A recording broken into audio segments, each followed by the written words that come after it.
V AMZS centru varne vožnje na Vranskem se službeni vozniki slovenskih podjetij borijo za priznanje projekta Najboljši poslovni vozniki 2016.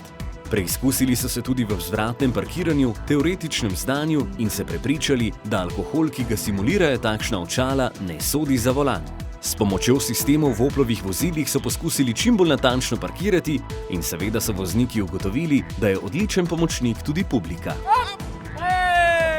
Vsi udeleženci so morali zapeljati vozilo najprej naravnost, potem pa čim natančneje parkirati vzvratno. Merili smo oddaljenost od ovire. Udeleženci so se kar precej zanašali na to kamero. Pol metra ima še, 5.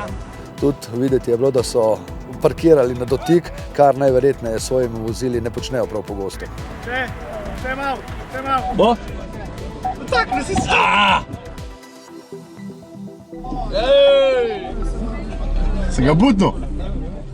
Kegla itak ne vidiš tam na kameri, v realnem je pa to pa super zadeva. Ja.